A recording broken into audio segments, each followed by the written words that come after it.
Thanks for joining me today. We're going to work on the stuck shoulder 6 positions we can use this lacrosse ball for.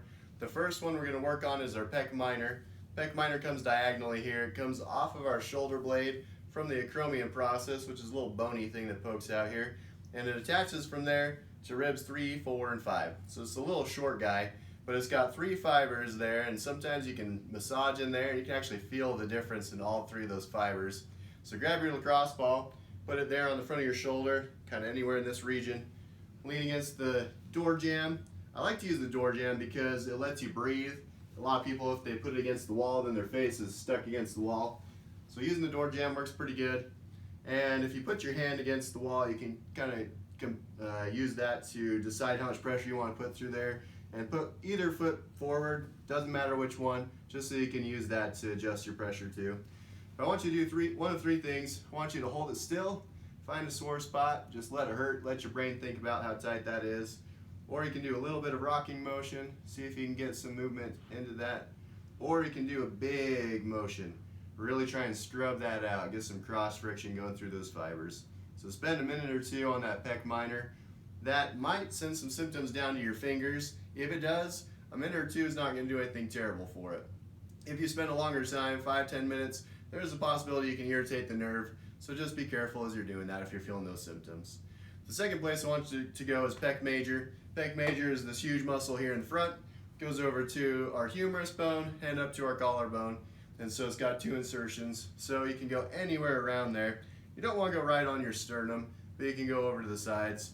A lot of times I like to get it from the side approach because when our arm goes up, this accordion of those fibers opens up and then goes back down. So a lot of times we can get really jammed up right here through this area. And if you're able to grab a hold of it, move that arm through that motion, you can feel how tight that is. So take your ball, go a little bit lower into that pec major, and just see what kinds of things you can find in there. Sometimes it's going to be really painful. Just breathe through it.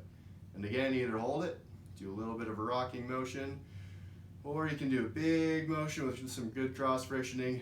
Another thing that you can also do is if you put that ball on a place that you can feel that it's really tight, you can move it through that motion, and sometimes those fibers will roll right across that ball, and that pin and stretch motion can really unstick it, give you back some of that motion that you're looking for to get up, get out, or get back behind you.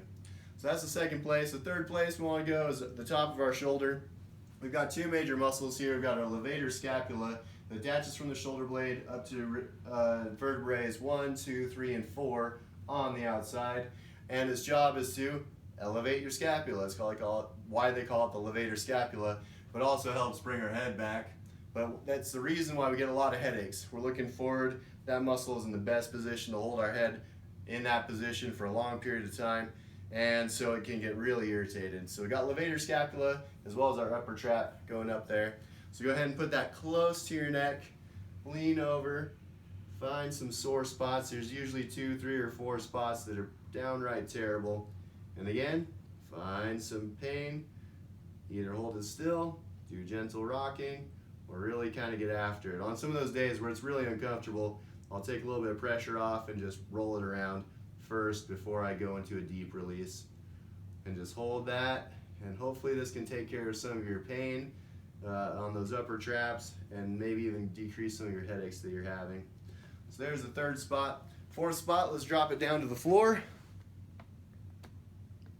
We're going to go after this junction that's called the lat serratus junction. So our lat starts in the front of our arm here, goes through and makes up all of our low back. It's a gigantic muscle.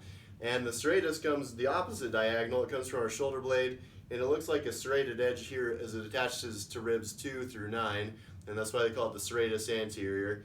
And so those muscles are doing 2 different directions of diagonals.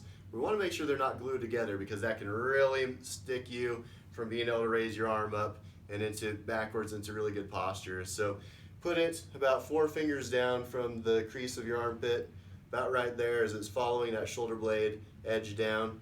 Lay on your side, put your arm forward, and that should be pretty painful there. Finding some tension along the border of that lat as it's coming down, as well as that serratus. If you want to make it worse, you can add some rotation Do some internal, external rotation as you're doing a pin and a stretch. Again, that one might give you some nerve things going down to your pinky. It's normal. What our rotator cuff muscles do back here is they form this triangle. So we've got teres major, teres minor, and our tricep, and it goes through that triangle, and our lats can put pressure on it as well. So if you feel any symptoms down your pinky, again, just be careful. Don't irritate it too much, but that's normal to be expected. So go in there for about a minute or two. That's spot number 4. Number 5 is want to work up the edge of that shoulder blade to those rotator cuff muscles.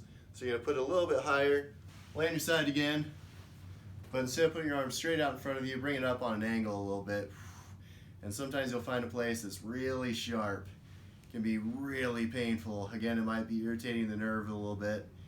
And again, get those rotator cuff muscles. They're super tight.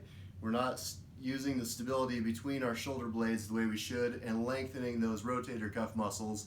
And instead, we're letting those shoulder blades move all around and we're keeping those rotator cuff muscles really tight. So if we can get back their mobility, that gives us a lot more motion, a lot more freedom. That also pulls down on your shoulder blade. That can go up into your neck and give you some headache issues. So work on those 2 rotator cuff muscles up there. See if you can get that motion freed up. Again, you can do some internal, external rotation, and it can be really terrible. And last spot, 6th spot, laying right with that ball between your shoulder blade and your spine. Don't go right on your spine. It can be uncomfortable. And all those ribs are attaching to those vertebrae back there. So we have those rib bones. They can be stuck, giving you some grief. And so if you want to unglue those ribs, you can move your arm up and down.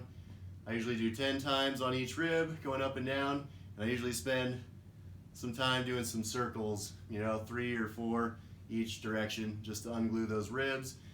And you can spend time doing 4, 5, 6 spots on each of those ribs, or not on your back, getting those ribs.